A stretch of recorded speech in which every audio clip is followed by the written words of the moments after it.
What makes a conversation high stakes? I think the simplest way to answer that question is that whenever there is something that you care about that is at risk, it feels like a high stakes conversation. And the more important that thing is to you, the more you care about it, the higher the stakes that conversation has. Now, people often relate high stakes conversations to when there's money involved or your reputation's at stake or a big decision needs to be made. But what I find is that almost every high stakes conversation that's happening consistently in our lives has to do with a relationship. It has to do with somebody else that we're trying to navigate some form of scenario with. And the challenge with that is that even when we have the best of intentions going into that conversation, if we don't know how to navigate it skillfully, it often will not lead to the outcome that we're wanting it to get to. It gets messy, it creates unnecessary hurt or frustration, and it becomes a reference in the future for future conversations of how difficult and hard those moments are. And it gives us the excuse, it gives us the reason to avoid it in the future. And instead, we want to build references around high stakes conversations where, yeah, even though it's intense going into it, you navigate it skillfully. You get to the other side. Everybody involved in that conversation feels like they got served by it because of the way that you navigated it. That's what we're trying to do. And when you have those positive references, well, then as those conversations continue to show up in your life, you start to lean into them a little bit quicker, a little bit deeper, because you have these references of them going well. And that's the whole purpose of these conversations that you and I will have is how to navigate these high stake conversations so that we can get to the other side skillfully, so that everybody feels good as part of the outcome. Maybe not in the immediate moment of that conversation, but as the dust settles and everybody gets to the other side of it and they realize that that conversation was the catalyst to where they are now, we'll always be able to look back in hindsight and be grateful for how we navigated those conversations because we'll understand how important of a step it was to get to where we are in this moment.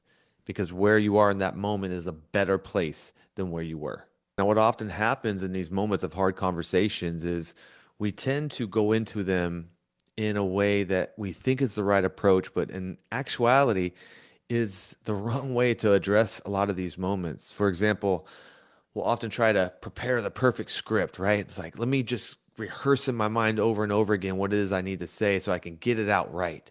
When in reality, the thing that we should be focusing on is regulating our nervous system so that we don't enter this conversation charged in a way where that's what's being conveyed, not the scripted words that you prepared in your mind. Or we get into a conversation and we sit here and we overtalk, right? Because there's just this tension in the room or this uncomfortability. So we overtalk through it and we just keep talking and talking. When in reality, we need to know how to pause, how to just name what that tension is, what that feeling is that's clearly in the room, but uncomfortable to actually speak out loud. Or we just avoid the conversation entirely, waiting for the right time. Because in reality, we're afraid of what's going to happen when the truth comes out. And these are all the things that we need to learn how to navigate. And you hear so many conversations talking about, well, here's what you need to say when you go into a conversation like that, which is great advice. We do need to know what to say.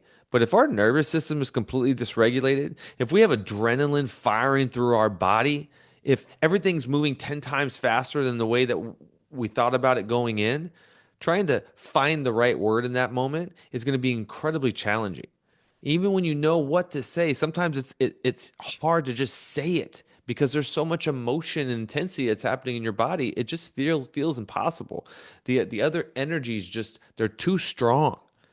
And so if we don't know how to navigate those elements, knowing what to say is going to be irrelevant because you're never going to be able to actually find those words in the heat of the moment. And as we continue this conversation, these are the different things that we're gonna talk about. You know, these are the things that I just see in this space that just aren't mentioned enough. Is how do we actually navigate our internal experience so that we can enter into that conversation and say and do the skillful thing? Because we have to be able to manage all of these different layers into the conversation in order for us to get that outcome that we're wanting. And from my experience on a personal level, from the people that I've worked with, it is so incredibly challenging. And I think one of the worst things that we can do is set people up with an expectation that it's going to be easier than it is, and then they go into it and it's hard and it all falls apart.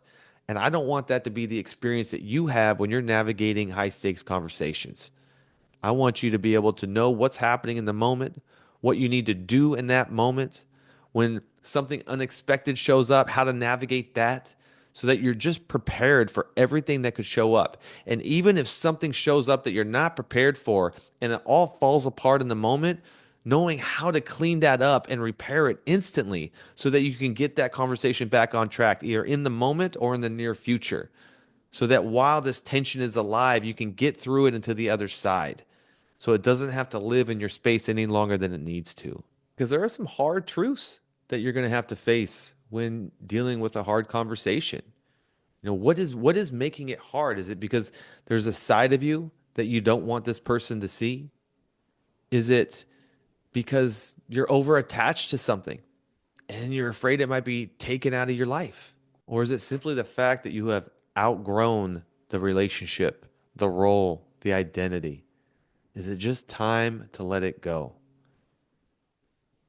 I mean, how many people do you know currently in your life or throughout your life? And I'm sure you fall into this category a time or two as well, where you've stayed in a relationship longer than you should have, where you know somebody has outgrown the relationship that they're in, and you know the best thing for them is just to have that conversation and let it go, but they just avoid it. They complain about it. You see they're suffering, but they just won't engage in the conversation. And if they've tried, it just turns into a big mess. It turns into a fight or just some sort of disastrous situation. And then they just build this belief of, well, I can't talk about it, or I'm just stuck in this situation, or this is just the way that it has to be. And it's simply not true. Something that you'll hear me say consistently is that everything you want is on the other side of an uncomfortable conversation, whether that conversation is with somebody else or a conversation you need to have with yourself. And when you know how to navigate those conversations, all these things that we avoid, that we procrastinate, that we sit here and have some suffering in our life because we're just not where we think we're supposed to be in these areas, all of that starts to dissipate because you start to have the conversations that are necessary for you to get yourself into action and progress towards the place, the direction, the outcome that you're wanting to have. But just like any skill, it comes with a degree of difficulty of things that you're going to have to learn, practice, develop, and master if you really want to have a legitimate shot of doing this well. These aren't easy. You think of learning any kind of skill, there's difficulty to that. You're building a habit around something, you're building a new way of doing things. But when you add the emotional complexity that comes with hard conversations, when you add the intensity that comes with it, the adrenaline that comes with it, the fear, the frustration, the anger, the hurt that comes with these conversations, in addition to the skill that you have to develop in order to do it well, it really becomes one of the most challenging paths that you'll ever walk. And in my opinion, it is the most lucrative skill set that you can develop in life because of the impact that it will have, not just on your personal relationships, but your professional ones as well. And everything that you're wanting in life in terms of success is built on a foundation of relationship. And the quality of your relationships can be a reflection of the ability that you have to navigate those hard conversations. One of the major things that gets in our way of having these conversations is the excuses that we give ourselves to put them off. It's like whenever you are in a moment where you get this moment of clarity, and it's like, yes, that's the thing that I need to do. What immediately follows that is all the reasons why you shouldn't do it. Your mind getting in the way of the change that deep down you need to create in your life. And we have to be able to move through those moments. And a question I always give a client in a moment like that is, if nothing changes after this conversation, what is that going to cost you? Or if you don't have this conversation, what is it going to cost you? Because it's looking at it through two lenses. If you avoid it, or if you try to have it and you do it unskillfully. Because then the change that you're actually trying to create is not going to happen. And so we have to get crystal clear whenever we're in that moment of talking ourselves out of what it is that we need to do, what is that actually costing you? If you stay in this relationship another 6 months, if you stay in this position, if you stay in just this experience that you're having internally for another 6 months, 12 months, 3 years, what does that cost you? What does that feel like for you to know that you're going to stay in this energy for this duration of time? Because something that we'll tell ourselves is, you get to a point where it's like, you know what, I just can't take this anymore. And the truth is, you can take it and you will take it because you've already been taking it. And you keep telling yourself you're going to do something about it, but then you don't. And people will spend their whole lives in that loop. You've seen it.